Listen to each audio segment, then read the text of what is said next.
I think that just as we're living in a nuclear age, we have grown so tremendously in scientific knowledge. It doesn't seem too much to say that men can begin to awaken to the fact that they haven't grown enough spiritually and haven't recognized their spiritual capacities.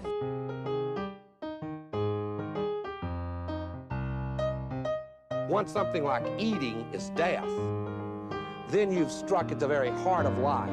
The enemy of the older radical theories may have been the ruling class, but today the stakes of whether we will reform ourselves into a new kind of human being, a new kind of society, whether we will find selves worth being, the stakes of it are simply life itself.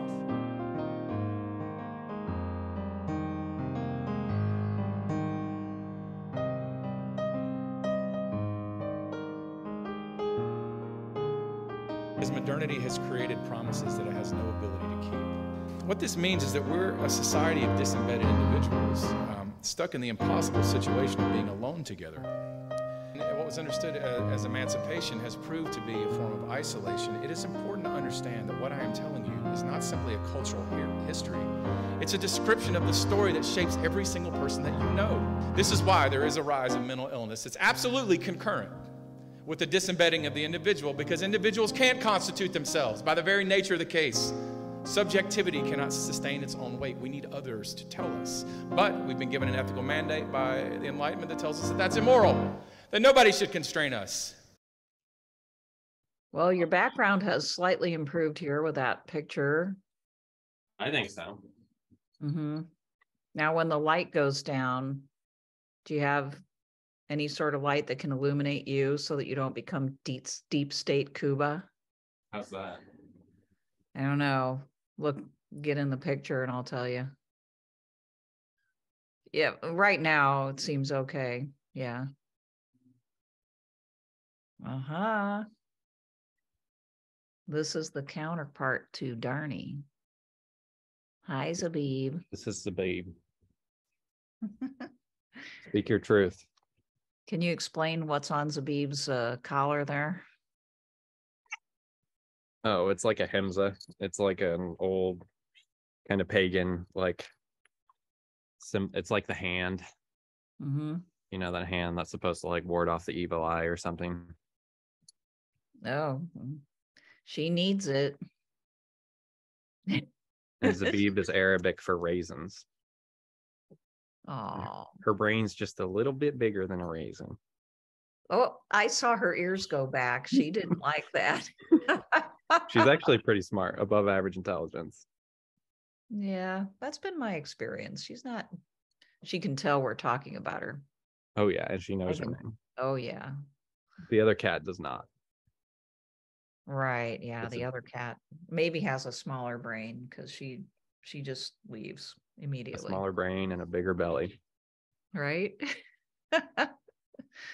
Well, Zabib, you'll probably be a better host than the two of us, but well, so first of all, I just need to remind people that we have started a Patreon. So we have 3 levels actually on this Patreon. And there's also free stuff on there. So if you can't afford anything at all, you can go and you can see, we'll try to put all of our content there that's normally just out there in the public free of charge. So that'd be a convenient way of getting everything that's already out there in one place. But we also have a level, $1 a month, in which you get a good PDF of our newsletter, and you get the satisfaction of supporting us. Our newsletter is going to come out once a month. And hopefully, I mean, I've got a letter in there this time. Hopefully other members of our team will also like write some things over time, but it'll always tell people what's coming up next as far as series and courses are concerned. And then if you go to the next level, you get my Pints with Plato monthlies. I'm going to go live once a month and talk about, actually, I've sort of mapped out my first year of these. So I'm going to go through the sort of the Western for want of a better word, the Western canon of political philosophy through somewhat of a Straussian lens, but also adding in the lenses that I have like adopted in the last 10 years or so. So, people will get a little bit of an overview. And I'm actually going to start with Plato, surprise, but I'm not going to end with Plato. And let's see, in that tier also, what else do you get, Spencer? Do you remember in that salt of the earth tier? You get access to all of our previous courses. Ah, that's right. So Yeah. your distributism one, the Christian anarchism one, and this ag biotech one that you and Jacob did. Which I'm working on now to make sure that they're all up and ready to go. I think I've got one already. So yeah, they'll get all of our recordings. And then the third tier, which is $10 a month, previous one was $5 a month. At $10 a month, you also get access to whatever live content you want to participate in. So of course, all of my monthlies, but all of our classes too. And we've got several coming up this spring and into the summer, including 2 with Bryant McFarlane on the concept of the sublime and the technological sublime. And at some point soon, Jacob is formulating a sort of reading group on Marx, which will be an ongoing thing. I will be doing a 2-part class on Laudato Si, the papal encyclical on the environment. And later on, do you want to say a few words about what you were wanting to do? I'm doing a 4-part, I think it's 4-part series on Romano Guardini's The End of the Modern World. Yep. So, I'm just super excited about this. I feel like we've just gone a long ways, and we're kind of in that zone that we want to be in of actually providing alternative public education, basically, all inspired by that tripartite framework. Thank you.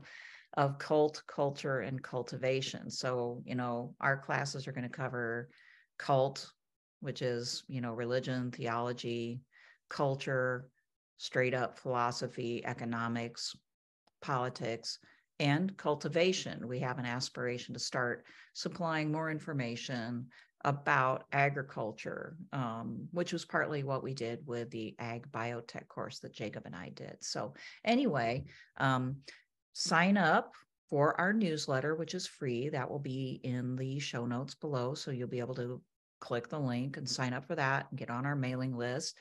If you would like to support us, go to Patreon, look for the Morin Academy. I'll put a link to it also below. And we would really appreciate that. We will take any and all help as we get started here. And we really would love you guys to join us. So that being said, today we're kind of doing a little bit of a retrospective here. We started our second season with an interview with Lutheran pastor Tom Mundahl, and then we most recently interviewed Larry Chapp. And we kind of thought that we ought to pause here and let people kind of know where we're going with season 2, because I'm not sure we totally spelled that out as we jumped into it in all of our exuberance. And so, I thought this is a time, or we thought this is a time when we ought to kind of let people know what our intentions are and take a look back at what we've done so far. So, we interviewed a Lutheran pastor first. He was retired pastor, Lutheran, Tom Mundahl, who had this quite interesting career.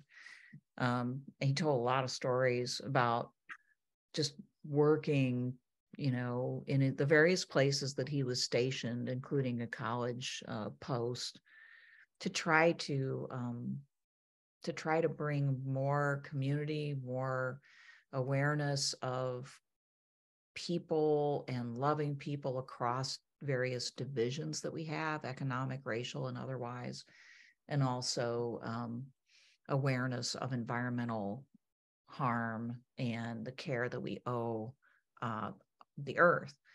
And his career, it was inspiring, because I mean, one of the big questions we have, would you agree with me that one of the big questions that we have for this season is, why don't pastors go there, right? Like, we want to question the pastors and the people who form them and find out why it's difficult for them to even normally do what Tom did, which is spend most of his career trying to actively engage people in these types of pursuits, let alone move forward into creating community within their churches and beyond. What do you say? I mean, am I characterizing that right? Yeah, and just to add the part that's being said unsaid, or sort of left implicit, is why don't pastors and Christians more generally, but treating pastors as representatives of Christians, why don't they act in more, if not revolutionary, at least like life-giving and regenerative ways? Put another way, why do so many Christians act basically like they're no different than non-believers, pagans, etc.? Right. Yeah. And particularly, focusing in on the pastors, because they do have the responsibility of guiding their flock. That's what a pastor is.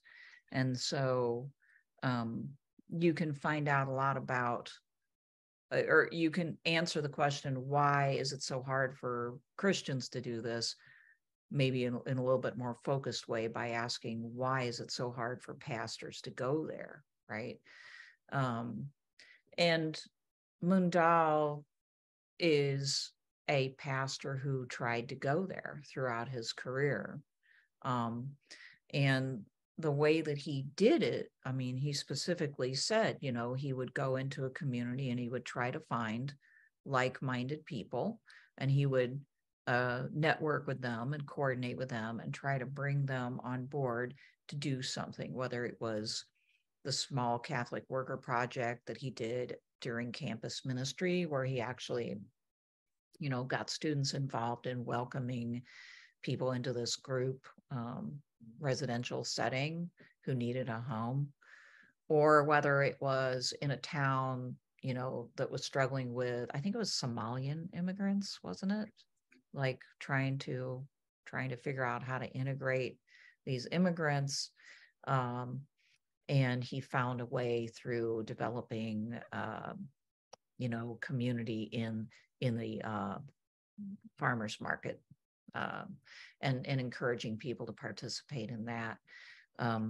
So, he made an effort throughout his life to do this, and he did it by trying to make allies who already were, kind of feeling this way, but needed some, I would read between the lines, needed some leadership and some direction.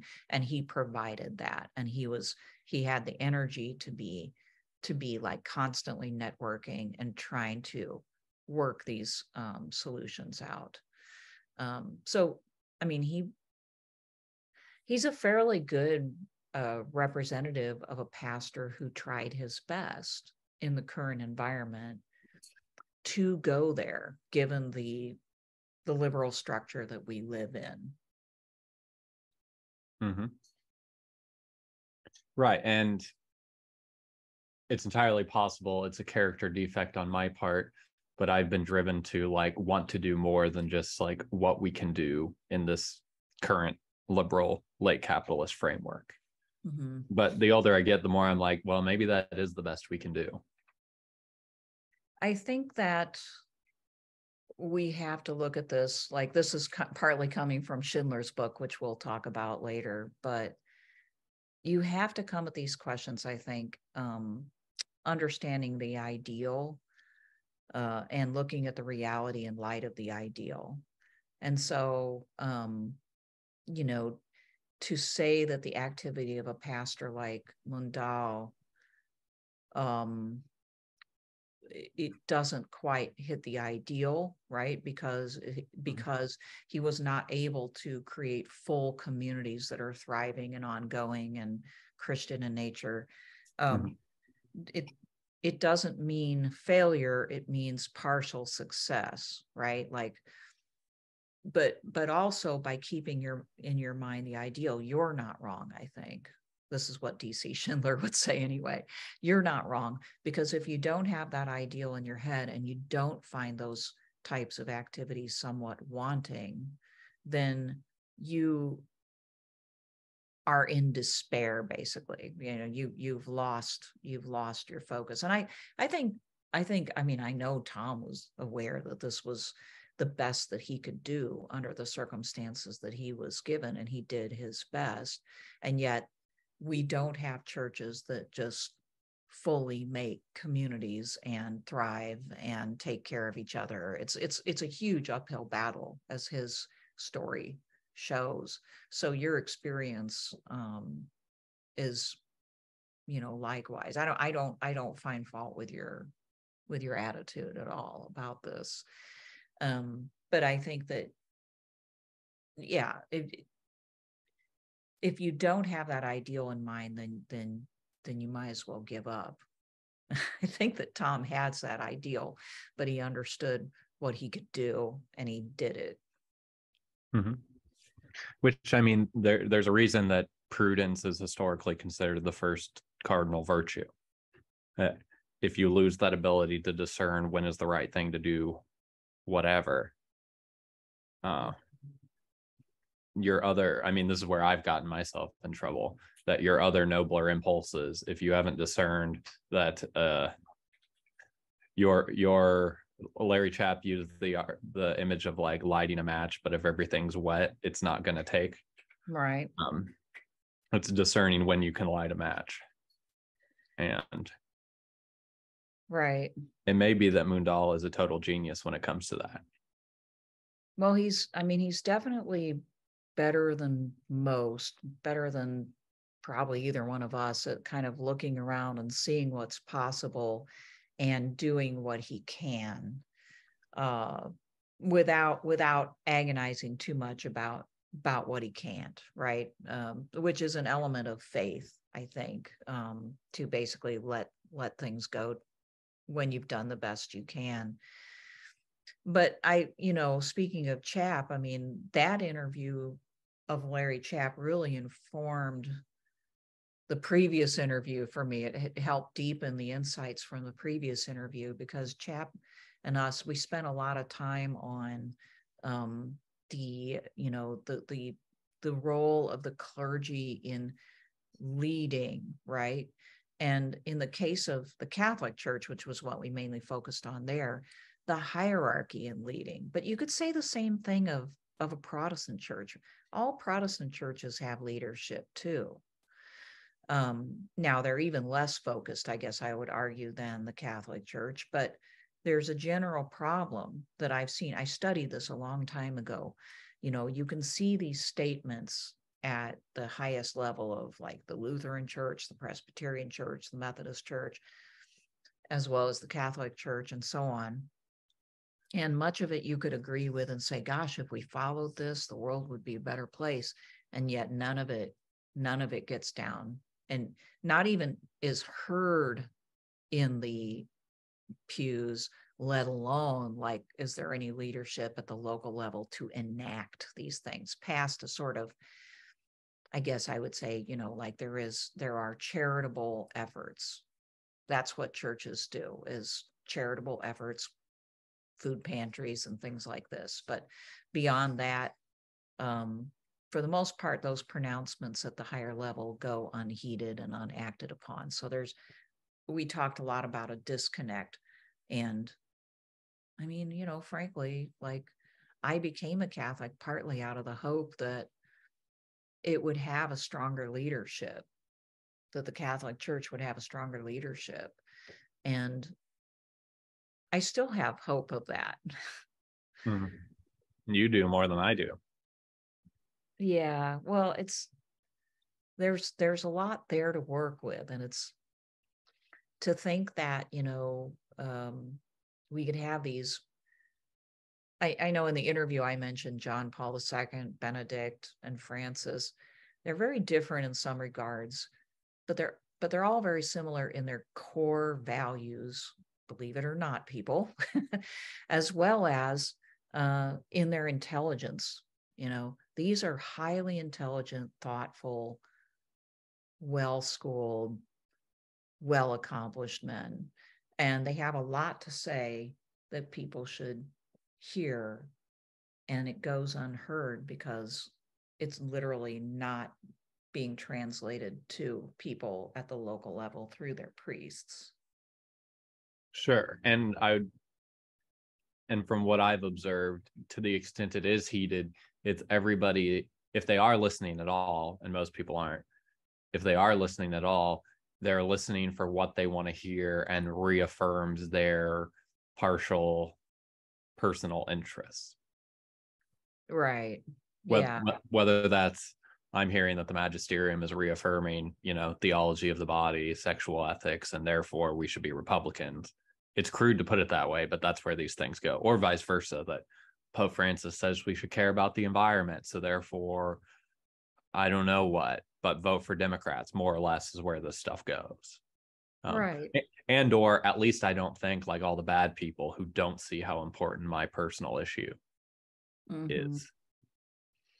Yeah, I think you're right that people cherry pick what they do hear, so they selectively hear, but also at the same time, and I'm sorry, I'll apologize ahead of time, but most pastors and priests say very little, period.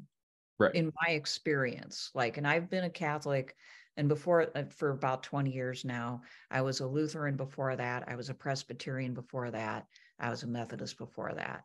And for the most part, my experience of church is kind of like the Peanuts character, the adult, like you remember, you probably never even watched this. Wah, wah, wah, wah. Like there's not a lot being said. And the reason for that would be fear of taking a stand is my suspicion. It's just easier to speak in platitudes, right? Not and that's provide leadership. What Chapp was calling the let us sermons, about let us go forth. And yeah, I love that. Right. Let us be good people. Which he said he heard in grade school, and he didn't need to hear that, he needed something a little bit more substantial. Yeah.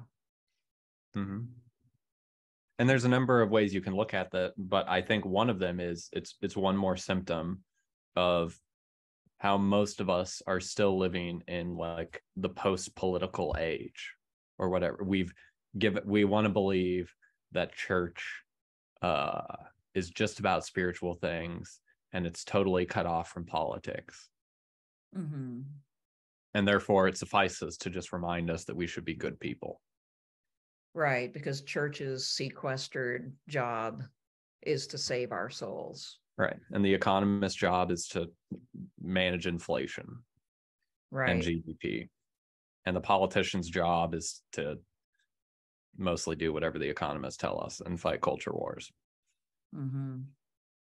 But here we have an institution, whether Catholic or Protestant, they're pretty big. The Catholic one is pretty darn big.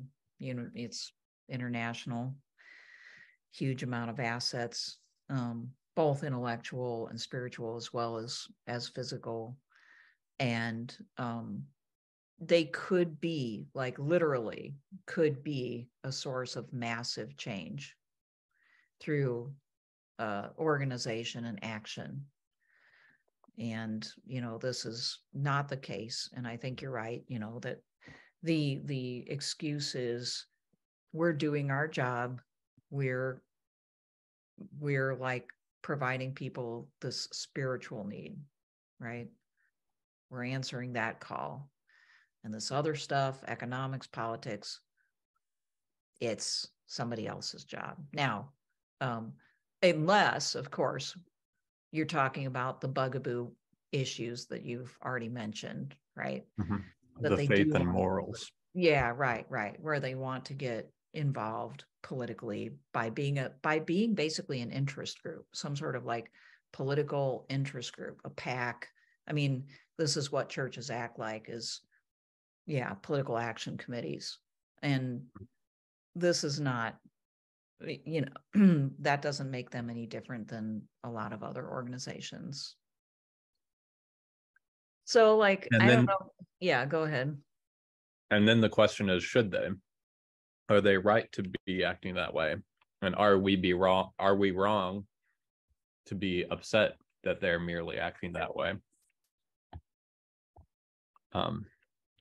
But if we're right and the masses of priests and pastors are wrong, then there's a question of how could those changes be brought about if we're right? Right. Yeah, I'm sure people want to finally hear, what we would prefer, right? Right. So, I mean, I think that the sort of like, on the one hand, the strategy of, I'm your spiritual mentor and I'm here to save your soul. And number two, I'm a political lobbyist. So, contribute to me and I'll help you achieve your like narrow political ends of whatever, moral probity, whatever, whatever that's defined as. And so you can rest at night knowing that you've done everything that you can for your soul and for the world, right? This is, seems to me to be a abdication of actual authority and responsibility on the part of the church, which ought to be, it is or could be truly a community, the body of Christ. It could be that. It has the numbers. People say we're living in a post-Christian world, but we're not, in the sense that there's still a large number of Christians out there, people who say that they're Christians. There's a huge number of churches. There's an awful lot of assets poured into them. They have the capability of actually doing rather than talking and lobbying and grousing. So I guess like the first ingredient would be doing, right? Yeah, but doing what? Well, more than just lobbying and more than just charity. Like, as in starting to actually rely on each other. So I found that, we're getting into territory that I probably have talked about before, but I find that most people who want to do more in a church automatically go into that charity mode. And so they're contributing in time or in money or both to some project that helps the poor or converts people to Christianity. That is not the only way that people could proceed. It's a very outward, we're okay, but they're not, so we'll help them approach. Whereas literally, if you changed your focus and you started helping each other and actually being a community for real to each other, not just slap on the back on Sunday, right? I sort of know you, you're in the like catalog, but rather like I rely on you for something. If churches became like that, you couldn't prevent people from joining them. Yeah. Well, let me rephrase what you said to make sure that we understand each other. You're asking for churches to function more like communities, and they collectively embark on projects to socially and politically, at least to some extent, change how their communities and the groups that they touch actually interact, whether it's how they order themselves, basically, whether that's how they distribute goods or how they produce things. Yeah, right. If by that you mean they're helping each other out. This is like a fundamental difference, right? Is, do you say to yourself, and this is, I think, typical of a fairly wealthy capitalist environment, right? You say to yourself, well, I'm okay. I have an income. I have money. I have a roof over my head.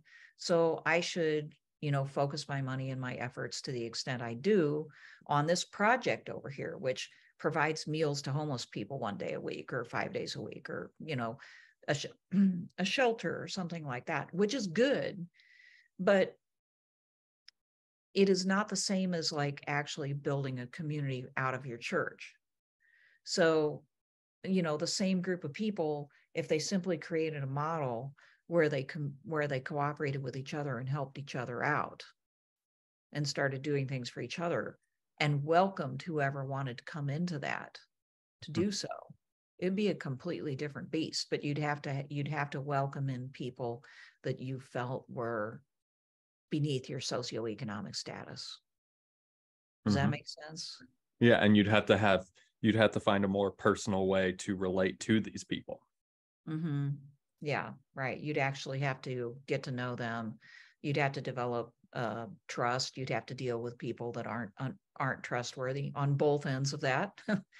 That actually, like, doing that level of cooperation is messy and a little bit harder, right? A lot harder, actually. And so hard that, like, I've been here in Kansas City trying to be a part of the local food system, trying to help out Catholic workers. And I'm like, I don't think I've had any real success. Yeah, because you're, like, the various people that we work with are so imbued with the frame of mind. The frame of mind that we have is, I'm an individual. At the end of the day, I'm free to do whatever I want to do. Unfreedom is being imposed upon by the likes of you.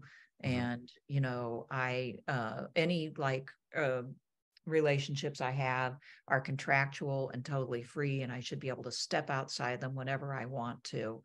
And in that environment, you cannot really, it's very, very difficult to bust through that to actual relationships, right? Actual relationships of, friendship, which involve relying upon other people for things.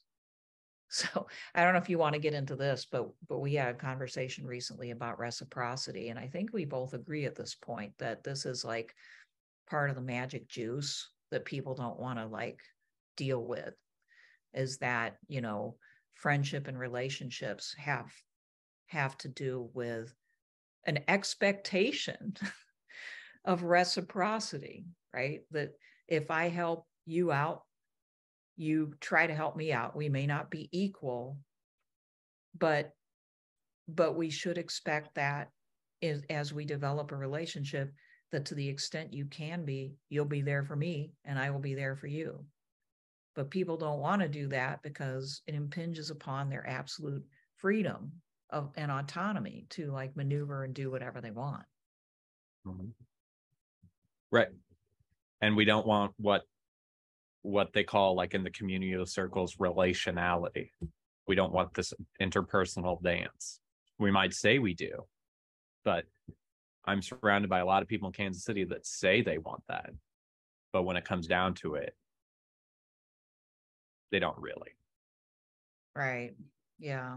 As soon as it becomes not about what you want, or you might have to compromise with somebody else, or recognize that they don't have what you want, but they have what they came with, this type of thing. And you have to get to know them. Yeah.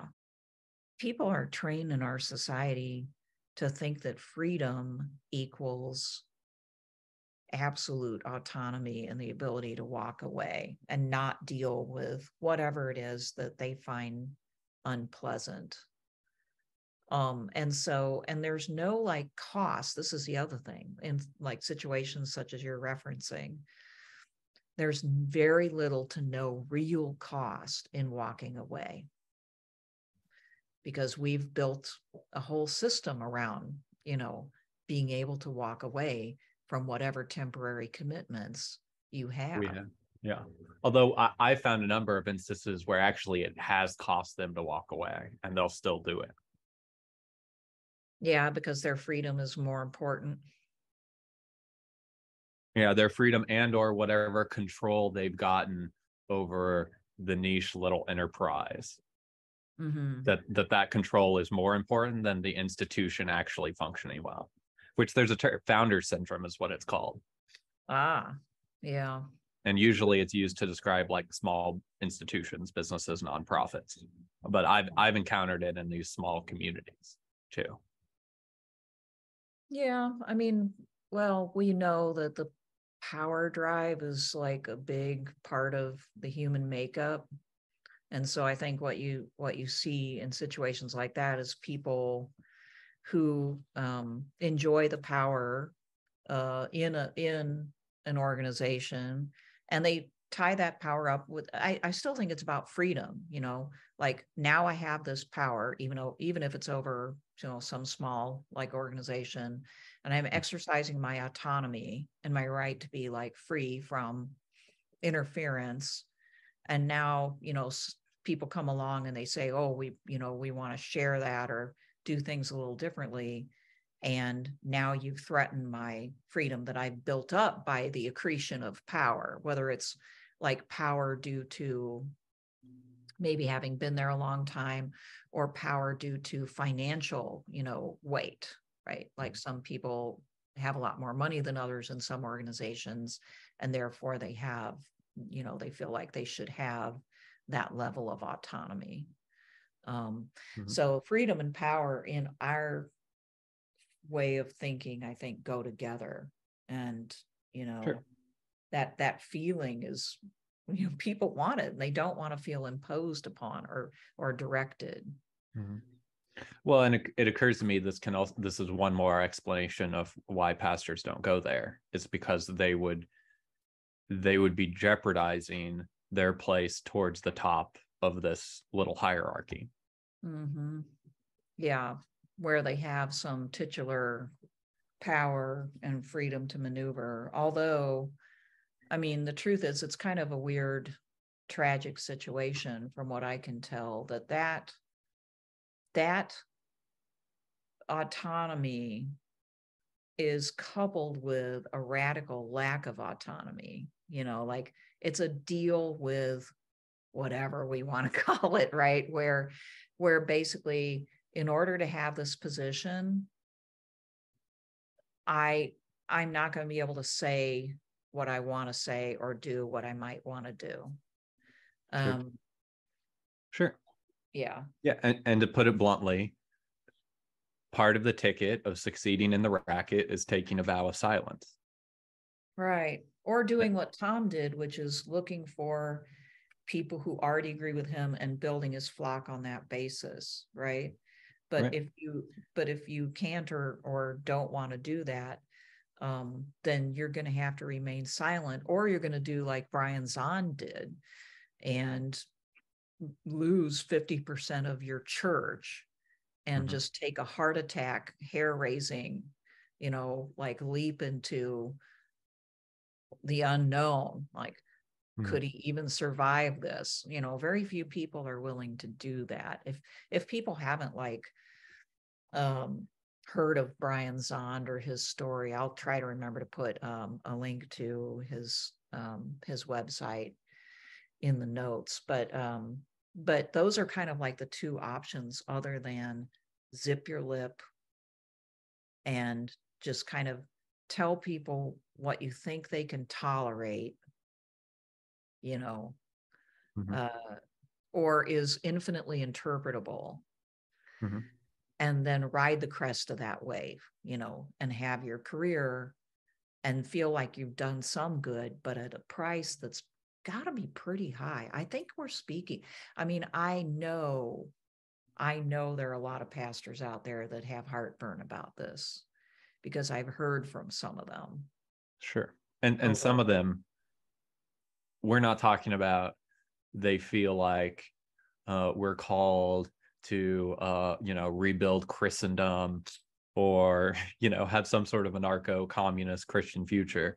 We're talking about people that think Trump is gross from Mhm. a Christian moral perspective. Right. Or And just think that, maybe we shouldn't mix like Republican or Democratic politics up with our faith. sure. Or we should at least be conscious if we're going to do that. Right. So that we can be sort of moderate. I don't even know who the moderate Republicans are, but a few years ago, so we could be kind of like McCain, Romney, moderate Republicans. Right. I mean, that whole like bend in Christianity in America has just been so horrible and damaging. Like, if people don't know what we're talking about, I can't think of a better person to look at than Zond and what he says. But it's literally like idolatry, and it's a waste of good minds and resources as well. It keeps people, focused on this contentious, hate-filled political arena, Mhm. so that they can't actually do something positive in their lives and for other people. Right. And just to back it up, Zahn claims that functionally what they're doing is they're like worshiping Mars and Venus, desire and war, and that we really never got away from the pagan deities. They've just been turned into national and international institutions.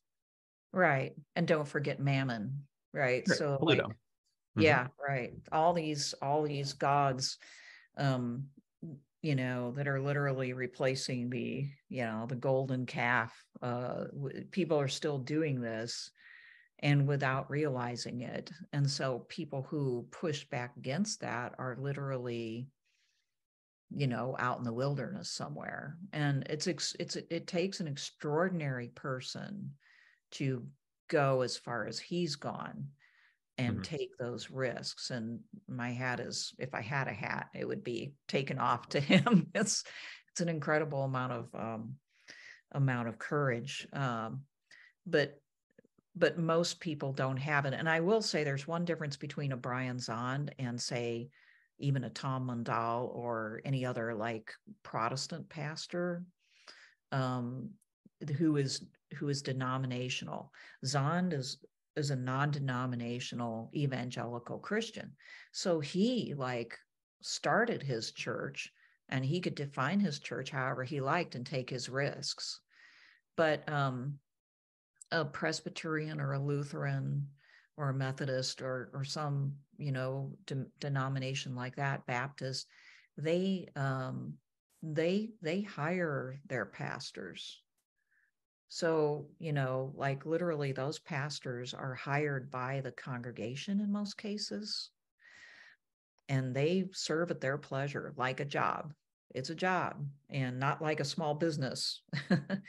And so they've got to worry about more. At least Brian Zahnd thought, you know what? I think I can recreate this thing.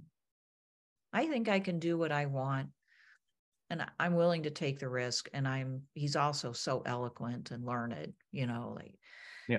Well, it's the difference between being an entrepreneur and being a middle manager in a corporation.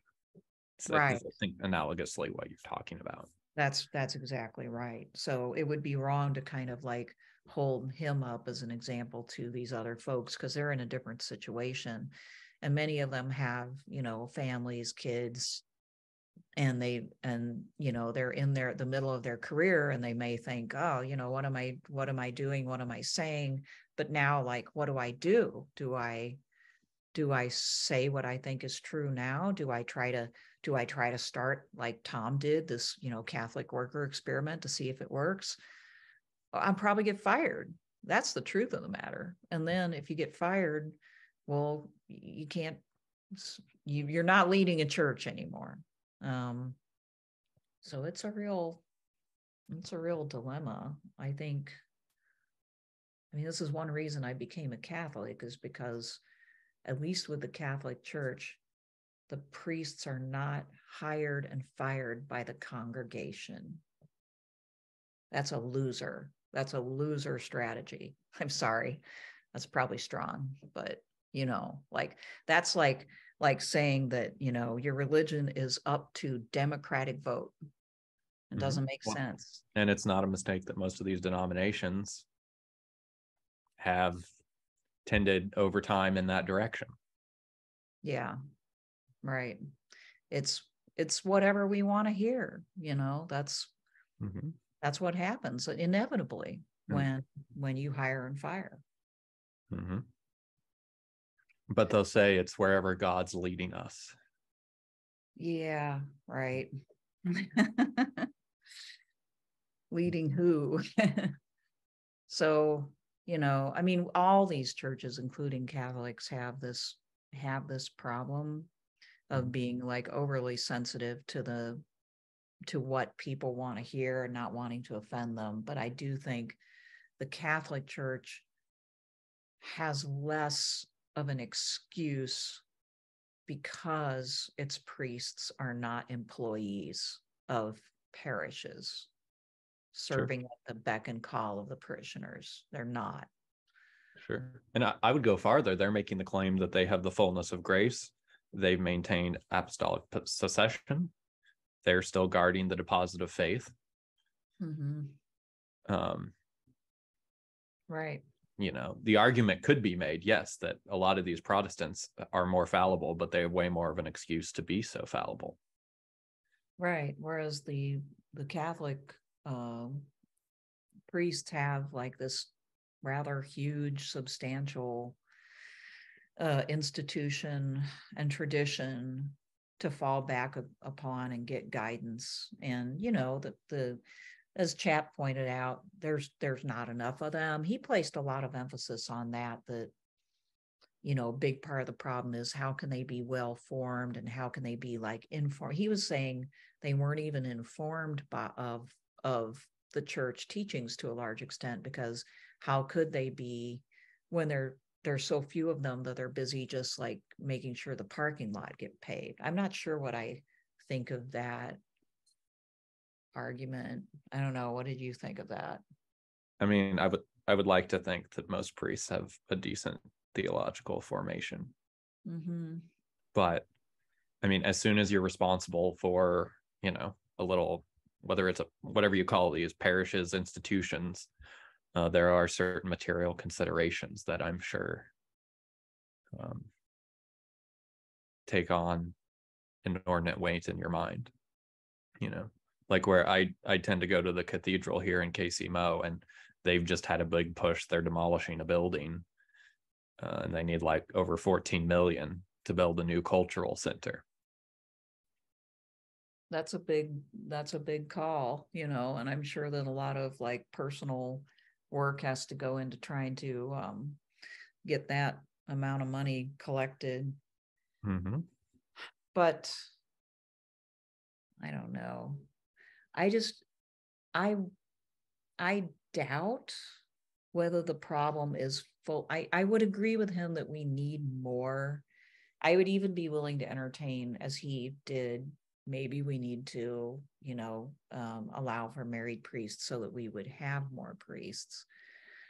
However, I tend to think that some of these things are just easier to deal with. In other words, when you live in an environment where there's always, you know, a new fundraiser to deal with, or a building project, or a parking lot, or the plumbing, I mean, I'd rather deal with those any day than with like, you know, some heavy hitting stuff like how to like make sure that your parishioners are morally formed, you know, are not slipping through the cracks. What I'm saying is, I suspect that these quotidian worldly projects that priests and pastors focus on are easier to focus on any given day than this other stuff, which would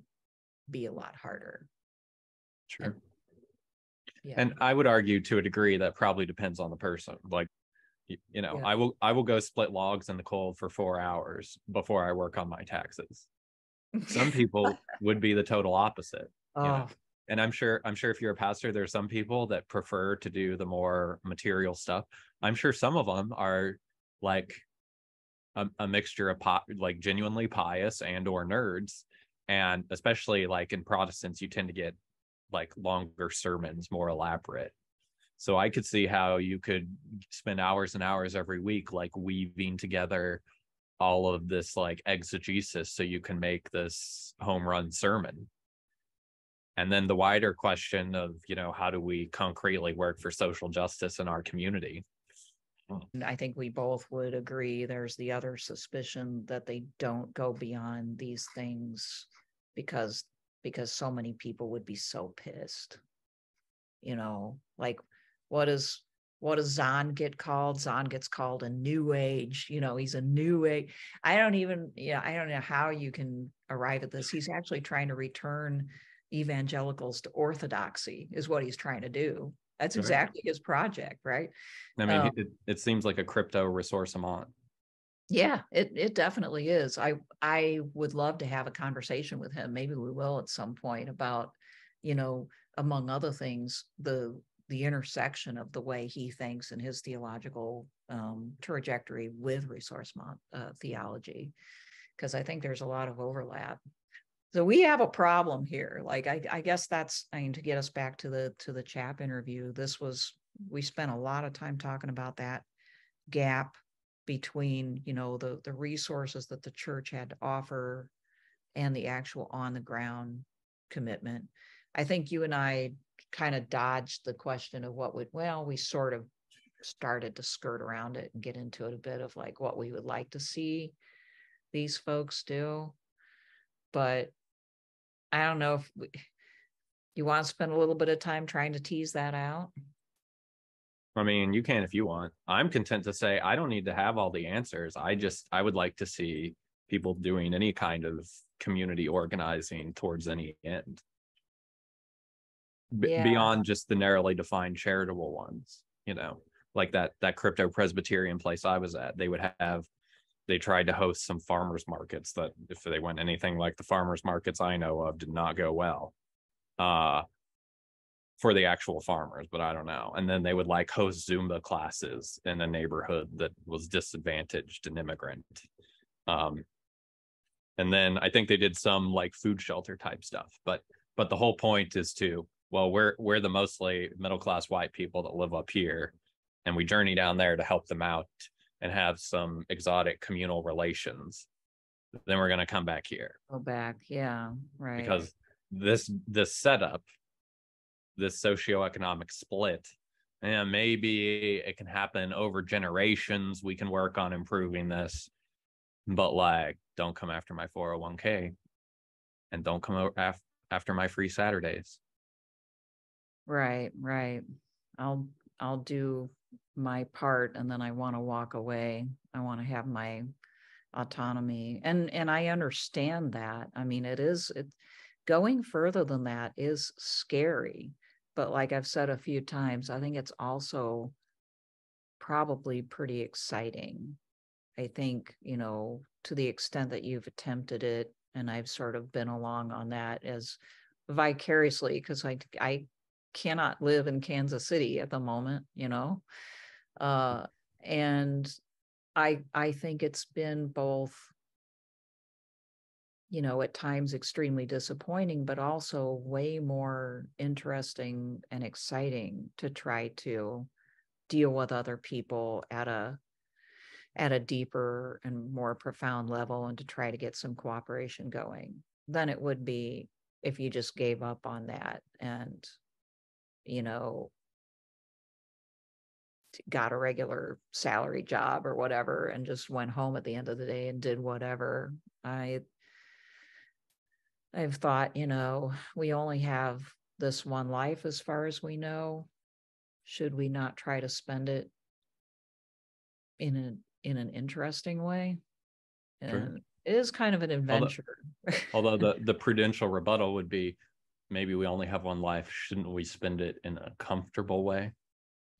Well, comfortable is oftentimes boring. Mm-hmm. So, and when you look back on your life, you want to say, both what did I accomplish and what did I do? And those two things are not always exactly the same. But if you basically say, I did some interesting things and I accomplished these solid things, you're probably happier than simply thinking, oh, well, I stacked up a good 401k. Nothing against 401k. I would not advise people to get rid of their 401ks or whatever. I have one. All right. But like, do I want to sit back and say, my accomplishment is I managed to rack up, a big 401k and now I can retire and, not have to worry about the bills. Is that the best I can do? Is that what life is about? Or, I can pass on this change to my son, which sure, that'd be great too. But is that like the heritage that I ought to give him is whatever chunk of change I leave him when I depart, because I've spent my life focused on building it up? It doesn't sound very exciting or interesting and meaningful. I don't want that to. So I don't know. Like, I know there are folks out there that are actually saying, yeah, you should get rid of your 401ks. I think probably we shouldn't like preach on whether people ought to get rid of anything. But the question is, what should be the focus of your life, right? And can you take some risks, without going crazy? You don't need to like dive off a cliff, but well, and part of what we're complaining about is like, my takeaway from the Mundahl interview is pastors could take risks like him that are not as radical as what you and I would like to see, but he still blows 98% of these pastors out of the water in terms of what he tried to accomplish and actually did accomplish. Mm-hmm. Right. And that's the bleak situation we're at, it seems to me, is that what Mundahl did is utopian. Yeah, he's like the Superman of pastorhood. And did you notice that he was a happy man? Like he's now in sort of, I'm sure he's not retired for real, but he's sort of like more in retirement mode. And he seemed pretty happy, looking back on the things that he'd done, and it sounded like an adventure. And it reminds me of like talking to Chris Coutrone, talk about like a, sort of like a very dissimilar trajectory in a way. But he also talked about all these different just plain ass adventures he had, like starting as a young man, kind of following what he considered to be the truth, trying to like live it out instead of just talking about it, at least making the effort.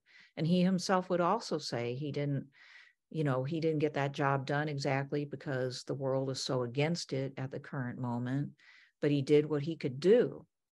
And, he can probably rest somewhat satisfied with that. But there again, that's a distinction between being some sort of prophet or entrepreneur versus I'm trying to join a corporation. I'm trying to climb the ladder. Right. Like they're fundamentally different contexts and psychologies. Yeah, I'm afraid too often it's just, the pastorhood is a job.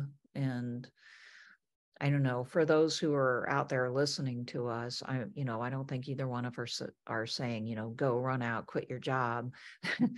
But I think we are saying, like we expect I think a lot of us expect, and maybe the next generations coming up here who are going to end up in positions of power someday, expect some guidance. And that's what your job is. And so I would like people in those positions to find some way to move a little closer, like do something. Now they might say they are, and I'm not going to say they're not exactly, but there's more to be done. In the Chapp interview, I think we all there was a moment there where we all kind of acknowledged the fact that people are really looking for guidance. Sure. And everybody follows something. Mm-hmm. And I would rephrase it as maybe people expect it, maybe they don't, but they need it. Yeah. Well, they need it, and whether they realize it or not, or whether they would admit it or not, they do follow some authority. It's just usually not clerical. Sure. And so it's the priests of Mars and Venus and Pluto that they're inundated with their messages 6 days out of the week. Right. Well, really 7 days out of the week at this point. Yeah, and those forces are not shy about telling people what to do and how to do it. They're very, very aggressive. So, and as a matter of fact, like you and I both have been reading this book by D.C. Schindler, The Politics of the Real. And right now I'm doing a series on that book, on political philosophy. And this is a point that he makes, that there is no such thing as a regime or an institution that does not project some sort of ideal, some sort of this is the way you ought to live. Liberalism masquerades as this neutral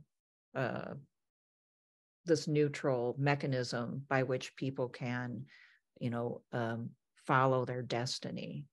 But it too has a message, and its message is you just shouldn't care too much about this stuff. You should care about your individual autonomy and about making money. Keep your head down. That's what you should do. That's the ideal. And there's no escaping, in other words, that somebody is going to guide you, some institution or some authority is going to shape your decisions and your values. The question is, what will it be? A long time ago, George Will made the same point. Straussians have made the same point, right? That's a big part of the Straussian message, that it draws, like Schindler does, from the ancient Greeks, the insight that all regimes carry a value and shape people's souls accordingly. Mm-hmm. Yeah. Sure. And where I get impatient is, how could anyone believe that there is a neutral perspective? Because it sounds so great, and it lets you kind of like do your petty stuff to keep yourself busy however you want. It allows you to like do all the things that Americans love to do while saying that they are totally free and it's their idea. Mm-hmm. Yeah. Don't people love that? Right? Like, literally, it's a form of coercion, buy and continue to work petty jobs, shitty jobs in a lot of cases, to keep this whole machine going. You really don't have a choice. It's either that or starve, and maybe start, like horrible economic catastrophe. If we stop buying, we stop working. But with that money that you make, you have autonomy. Mm-hmm. Nobody can tell you what to do. Right. Even though they do all the time. Mm-hmm. But you are the one writing the check to the power company and, the landlord. And I mean, you literally could like not write that check and choose to be homeless. Mm-hmm. You're free. It's ridiculous. So, I mean, to answer your question, how can anybody think it's like this psychological move that people make because it is too excruciating to realize that you are on a treadmill that you can't get off, like that you do not have all this autonomy and freedom. And that you are abstractly dominated by capital. Right. And or by liberalism. Right. I grew up in a sort of lower middle class to poor neighborhood. I grew up around kids that had my dad was a school teacher. We didn't have a lot of money, but a lot of my neighbors had less than we did. And I just remember when I was a kid, going to their homes, and it was, I don't know how to describe this, but like the product choice was a huge deal. The poorer you got, the more important it was that you had a particular product, a household product, a type of potato chip, a type of soup, a type of cleaner. People actually like sort of sorted themselves out on the basis of even these small purchases. Now, I didn't think about it at the time as a kid, other than that's kind of strange. Not sure why the focus on, what type of dish detergent you use or whatever. But now I understand. That's exactly where this economy wants people to be. If I make a little bit more money, I can get, it sounds ridiculous, but I can get the name brand chips. Okay. We only ate Doritos in my house. See, name brand, man, all the way. Well, and I could see how, if you're a pastor looking out at a bunch of faces that are in this kind of mental universe, what can you tell them? It's hard, isn't it? I mean, first you'd have to know what mental universe they're in, unless you're also in it, which is maybe likely. But yeah, like getting to know people and seeing them in the light of that larger reality, so that you can kind of see more clearly what they're gripped by. Because that is to speak in like Christian terms, it's a kind of spirit, that grips people. I don't know. It's a mess. You want to talk about Schindler? Yeah, let's talk a little bit about Schindler. So yeah, I finished his book today. And the ending was very strong. And actually I kind of wish that I had read the last chapter first, because I feel like he does a good job of sort of summarizing and stating very concisely what his argument has been. So it was quite helpful. But there's several things. I made a note. And the first thing I want to say is Schindler's book is like one of the best books I've read in a while. The Politics of the Real, the Church Between Liberalism and Integralism. So it's very well reasoned, and it makes a lot of really excellent points. And I would say 90% I don't have any problem with. I came away feeling like he was still kind of asking mainly for an attitude adjustment. That at the end of it all, he was saying, don't look at the world this way, look at it that way, and think of the state and the church this way and not that way. And how we would do that and what the results would be were missing. And that, this is a pure work of political philosophy. So, that's not much of a criticism, but,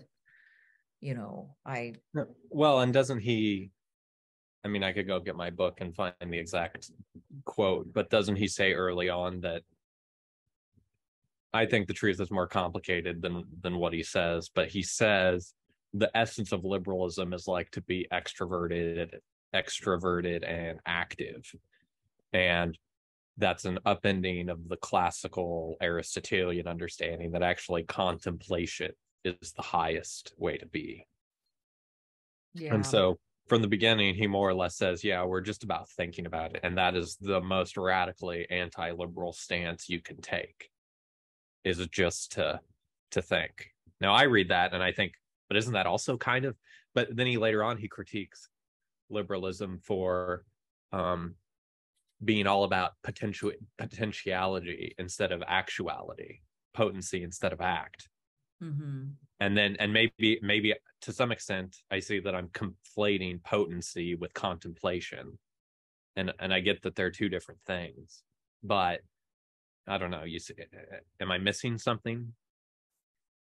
When he talks about, you know, liberalism focuses on sort of pure potentiality, what he's talking about there is, and maybe this will help a bit, he's talking about a sort of void. In other words, liberalism looks at everything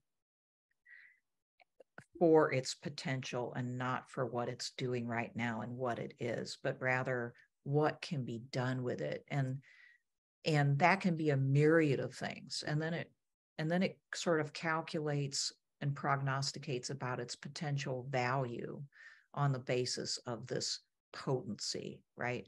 So it leaves the thing being discussed, whether it's the human being or the property or even the church, as this sort of void that is to be interpreted by the individual, maybe by the market, although he doesn't really get into that very much. Okay. Whereas contemplation, as he discusses it, is aiming towards a truth, and that truth is one thing and not a void, but like actual definition of reality. So I think what he would say is those two things are quite different. One is like the lack of contemplation, because it doesn't aim at the truth, it aims at manipulating. Yeah, manipulates, like everything is clay, right? That can be True. shaped into various things that could be profitable or, you know, do something for you.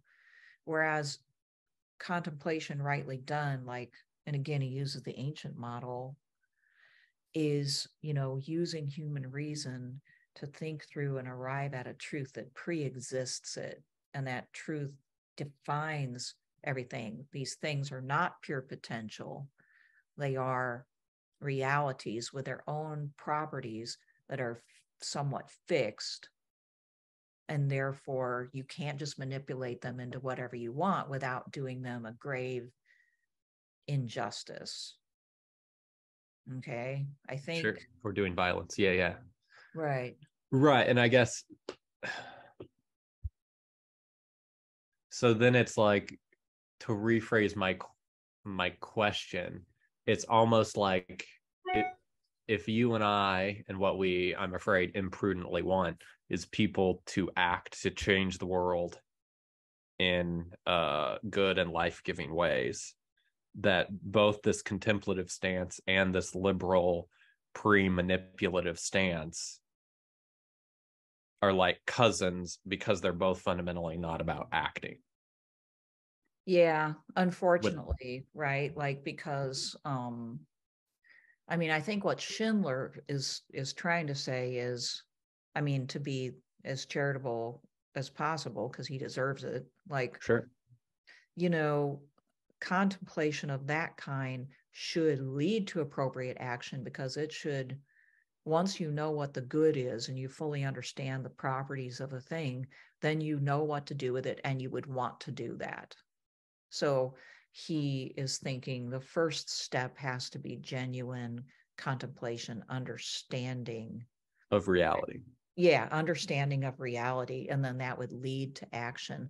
But unfortunately, and this is probably where you're coming from, is, you know, that in reality, especially as our world is now, where everybody is just out there kind of like living in purely mental zone, you know, in a lot of cases, like, that easily just becomes copying a stance, you know, and talking, but not ever doing.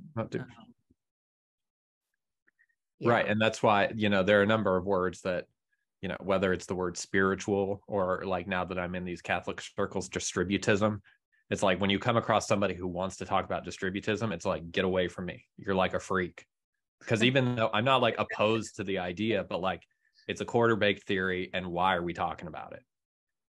Well, it not to get off track too much, but it's because it's a critique of capitalism. So, I mean, it's valuable on that basis. And sure, you know, that's why I did a whole seminar on it just Sure. And you were recently interviewed about it. No, but I guess what I'm trying to say is it's a kind of high class crackhead mentality where somehow or other, once we get these ideas, right, then everything's going to fall into place. Local food sheds, neo-feudalism, the true flourishing of the common good. But why will it? I guess I'm saying crudely, I think what your critique of Schindler is. It occurs.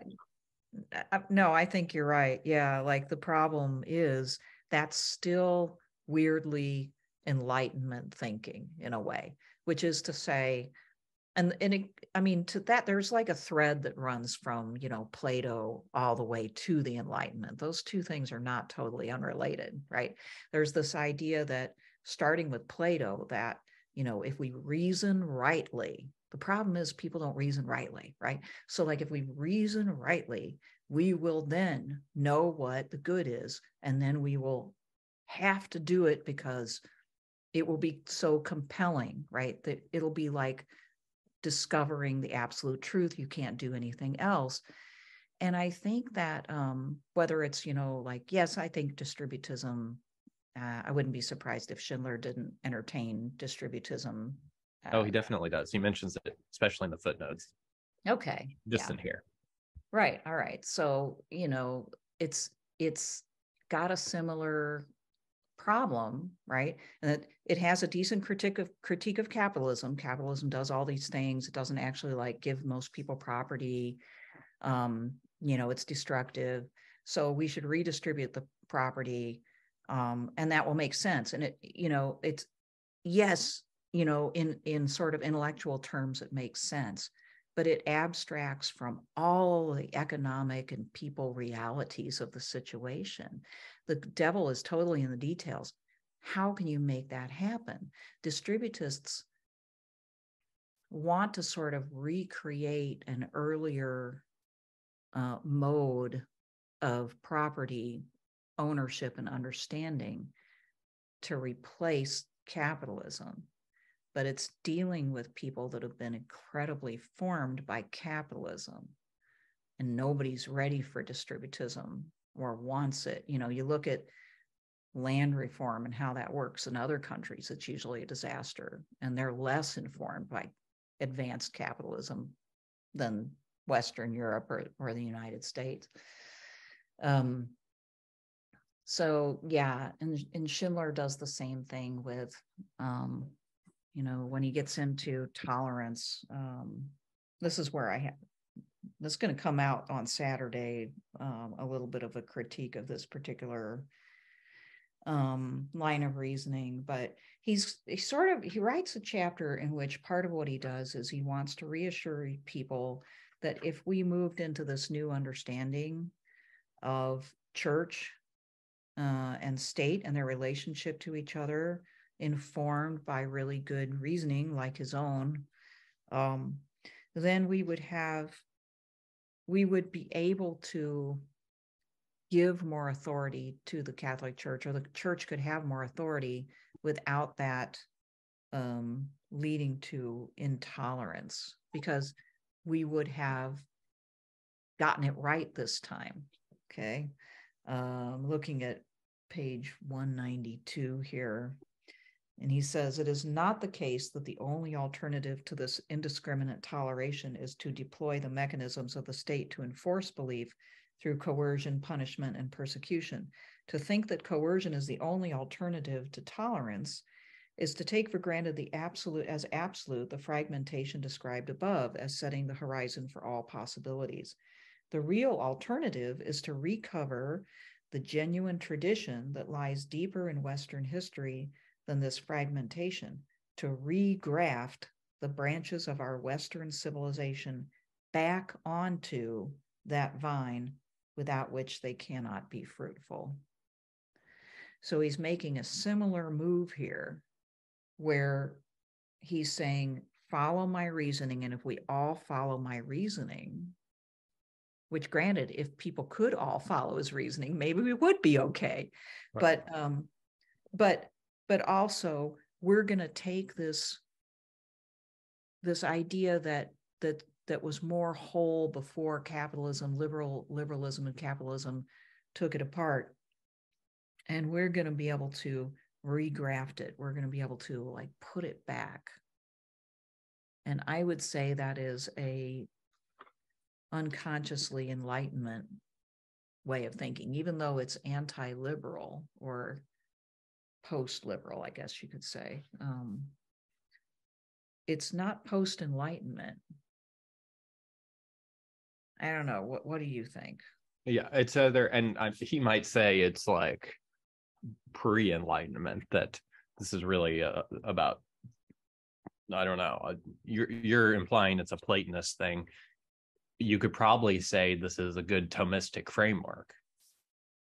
Mm-hmm. But what it boils down to is a huge amount of us, like at least from Schindler's perspective, a huge amount of us are going to have to convert to Catholicism, regularly avail ourselves of the grace inside of the sacraments, and then through acting collectively just among the church or whatever, we are going to take hegemonic control of society, and then we will tolerate in some vague way people that disagree with us on the part of what it means for him, right, to be between liberalism and integralism. He doesn't want liberalism in the sense of everything's allegedly neutral, but actually we're dominated by the state and by the capital.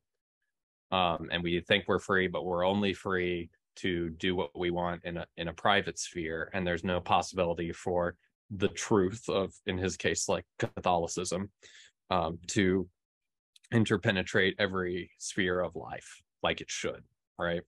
Mm-hmm. And he rejects integralism, which is the idea, or at least as it's like commonly expressed, that basically the church should just totally dominate everything. Right. Because the idea is this Catholic, and its idea kind of pulled from like Chalcedonian Christology, about, like two natures, but one person, things like this. He wants to kind of like, in a way, have a third way between these two. He wants the church to suffuse everything, but without coercing people like liberalism kind of does. Right. Yeah, that's what he wants. And, how exactly to get this is a puzzle, like he certainly right that the first step would no doubt have to be contemplation, like truly understanding things differently. But how do you get that? I mean, in the world that we currently live in, who gets that type of education to begin with? It's largely been destroyed to the extent it ever existed, especially in the United States, which is the most anti-intellectual country probably on the planet. Like from the very beginning, they didn't teach the classics of anything, outside of elite liberal arts colleges on the East Coast. And why? Because it's non-utilitarian. So where is this going to come from? And this is where I wonder, about the insular nature of some of this scholarship, because is this a plausible scenario? How could it occur? And I mean, in our own little way, we try to do, a little bit of this in the Morin Academy, right? To try to bring some of this way of thinking to people who didn't get it in school. But boy, I mean, to think of this as like the main solution is that's a stretch. Although I think his rebuttal is, yes, of course it's hard, but that's because it's a real solution. And the real solutions are very hard and will take a long, long time to realize themselves. Right. If they ever do. Well, and I guess, I mean, one way to go with this would be to, kind of drawing on our observations from earlier.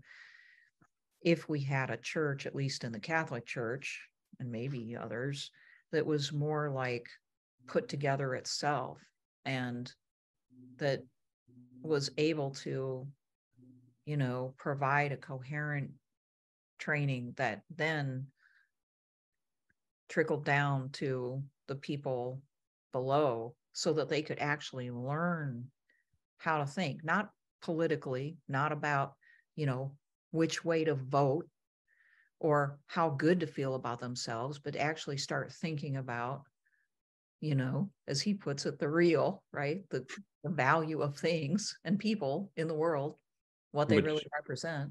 Which used to be called common sense, right? Yeah, it does kind of come around to that. Then maybe that would be a way, rather than insisting that everybody somehow get educated by our educational system along these lines. That's never going to happen. Mm-hmm. But this is part of certainly my disappointment with the church, is that it doesn't seem to educate people in the pews. And so it could do that and maybe move things forward a bit. But again, are we relying upon knowledge here to save us? And is that inherently, I don't know, we struggle with this, don't we? Like, what else can you rely on? Total faith. You can't regraft a tradition. I know that. I was reading his book through Burkean eyes, and thinking, sure would be nice, but there's no regrafting traditions. And to do it by reason through argument or learning is so modern. So such a modern way of thinking that it kind of turns and bites itself. Does that make sense? Well, what do you mean by turns and bites itself? Well, he's trying to be a champion of the tradition, the Christian tradition, which draws in the heritage of the Greeks, the Romans, and the Jews, and which was stronger prior to liberalism, right? Which then kind of gutted it. Now he wants to revive that and sort of transplant it somehow. Mm-hmm. And that is something, Burke would say, tradition is Edmund Burke. Yeah, Edmund Burke, right, would say it's tradition precisely because it came up organically and developed over the centuries, and you can't just decide, that now you want this tradition and you're going to define it and somehow regraft it. That's not the way tradition works. Well, and I suspect Schindler would say something like, well, that's why I'm not a traditionalist, that I believe that the synthesis of all those things called Catholicism embodied in this institution is what ever ancient and ever new, and therefore it is always there waiting for us to be grafted into it and be renewed in our minds and to go out and transform the world in Christ's image. But you see how he's, or at least your, characterization of it is my attempt to argue for him. Right. It's appealing to, you all just need to learn this and embrace it again. And that's not the way a tradition happened in the first place. In previous generations, people just were born into it. And they're like, oh, I'm here. This is the way things are. Mm-hmm. I'm not criticizing it and creeping, thinking about it and deciding whether I agree or disagree, not regrafting anything. This is just the way it is. And this is what we do. And then I would argue capitalism in particular came along and just completely disintegrated the basis of that way of life. And you can't just decide, to sort of recreate it is the most modern move of all. Mm-hmm. It's ideological in nature. Well, and this to me points to another paradox of the book is the Dust Bowl of modernity and the liberalism he complains about, and the primacy of potential over actuality is now real. That's what's real. Mm-hmm. Right. And like a more medieval Christendom and the primacy of contemplation over actuality or over potency, that at least at this nexus of time and space, that's what is, at least socially, hegemonically, not real. Right. That is something to kind of hold on to, because there's this other line of thought. I'm thinking of Zondervan, but also like Bradley Jersak, and you can probably think of some other people, but they basically argue that you have to go through this deconstruction, as they put it, that this is a part of our reality, and this has happened, and that it cannot be escaped. And out of this comes a different understanding of who we are as Christians and a different understanding of God, and that these things have to be incorporated, because there's no other way to go. There's no forced backward movement. And so these people are trying to ask the question in a faithful way, what do you gather out of that, and how do you in fact deconstruct deconstructionism itself? And I don't want to caricature deconstruction, so I don't want to go too far here, but that's a whole nother, because you're using it specifically in the way that like evangelicals have kind of recuperated the term. Right. And that's a whole nother line of reasoning, but kernel. Although I would briefly add that, like, within Catholicism, there has been an adjacent movement, like at the top, embodied by John Paul II, and symbolized in part by the Second Vatican Council, like what's sometimes called like the personalist turn, or like the incorporation of phenomenology that JP2 is famous for. That there was this sense that like the neo-scholastic framework was too dry and arid and impersonal and rationalistic. And we did lose sight of the fact that persons do have an interior subjective nature. And to admit that is not to say that all truth is relative or whatever, but it is to say,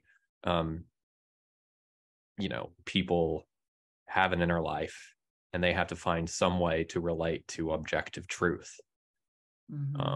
Embodied, he would say, JP2 would say, Schindler would say, concretely in the church as like the center of reality. Yeah, I think there's probably something to that, because we have to deal with reality, and the reality is that this is now, it's not a recoverable situation.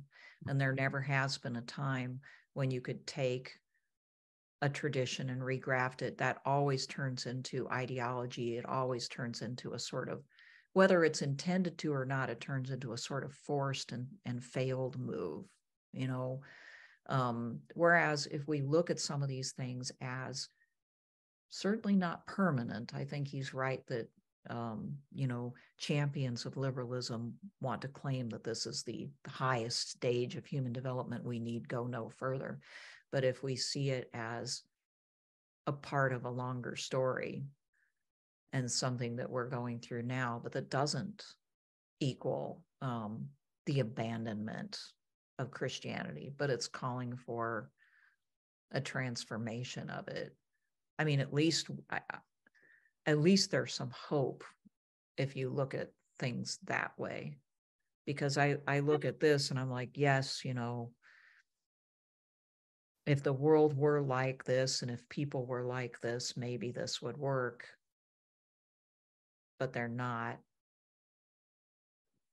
So this other line of reasoning actually is interesting to me because of that. And I will say, like, there's a few things that, one of the things I do is I look for what isn't there, when I read a book like this, because a lot of what he says is solid, especially his critique of liberalism. I mean, it's good.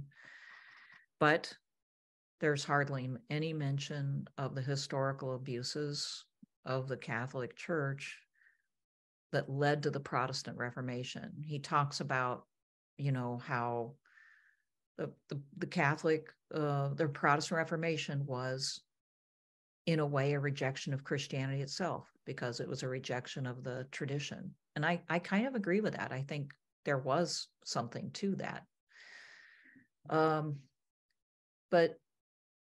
But obviously the church caused that to a great degree because it wasn't able to handle the authority and power that it had. The actual church, not the metaphysically ideal church. Right. Mhm. I'm only dealing with the real church. Right, exactly. The real historical church was in a horrible state. And this would have never happened had it not been. And it had been going on a long time. So he doesn't mention that. There's no mention of the very recent pedophilia scandal. Obviously, it goes way back to probably the 30s and 40s, but the recent knowledge of it, which shows a real institutional problem within the church that just reveals that the church is far from being in a position to do the things that he would like it to do, and he doesn't mention it. And this is a very recent book. Now, I would add, in a much more recent interview he did with Larry Chapp, these questions were kind of brought up, and it was in the context of a discussion of the synod on synodality. And I'm pretty sure it was Schindler who basically said, yeah, there are all these problems with the church. And he said something like, my only defense of it is everything else is worse, which fair enough. But this is something different than it is this thing that we can easily put our faith in to provide the basis for the revolutionary reconstitution of society. Mm-hmm. Yeah, I hear you. And yeah, I mean, especially in his conclusion, he makes it pretty clear that he's trying to be pretty realistic in his own way. He's not, I don't want to caricature his position. And that's good to know too. But it's like a concern that weighs heavily on a whole lot of Catholics' minds who, want to know, how can the church guide us and lead us if it's having such a hard time even being able to control the people within it in its own situation. Sure, including the people that the claim is were ontologically transformed through the grace conferred by their ordination. Right. And I suspect that, for a lot of these people, what happened was, I mean, this is just my personal theory, but I think the church attracted a lot of people who joined it in bad faith for the purpose of taking advantage of others. And the church didn't really fully institutionally fathom the gravity and extent of that for a long time. And then when it did, it made some poor choices about how to handle it too. So that there are two other things that don't leap out in the book. One is he doesn't really deal with capitalism very much. He does deal with property and the need to see property differently, but he doesn't really apply that. I would love to see somebody, maybe him or somebody else, apply that insight of property, which was so good. That property isn't just this thing of pure potential that you can do whatever you want to with, but it is real. It's a thing that has its own definition and ought to be assessed and treated appropriately in a responsible manner. Could be applied both to capitalist economics and to the environment, which he also doesn't very much mention at all, right? So there's lots of, he can't do everything, right? Sure. As I was reading it, I was like, wow, this is, somebody could take this up and really extend that critique into economics and environmental issues, and they're intertwined, of course. So have you heard him talk about the environment at all? No, but I've only read like 0.5% of what he's ever written, so I don't know. I would add that I think this is like the underlying thesis of this book would be self-evident to like legit distributists and certainly agrarians. I mean, Wendell Berry is totally on board with this. He hasn't formulated in this way, but yeah, no, totally. I would recommend anybody who has that kind of interest should read this book. Now, a lot of people won't want to because Schindler is coming from a Catholic perspective. And let's face it, there's a lot of anti-Catholicism, especially in the United States. And so people see, oh, it's coming from that perspective, and they won't ever read it. But it truly is a book that could be read by anybody, regardless of their religion or lack thereof, and get a lot out of it if they can deal with the fact that not everything in it is something that they like. It's good. I mean, it's a real trenchant critique of capitalism or liberalism. Liberalism, yeah. Mm-hmm. Yep. And an application of philosophic idealism in the best sense of the word to church and state and their proper relationship.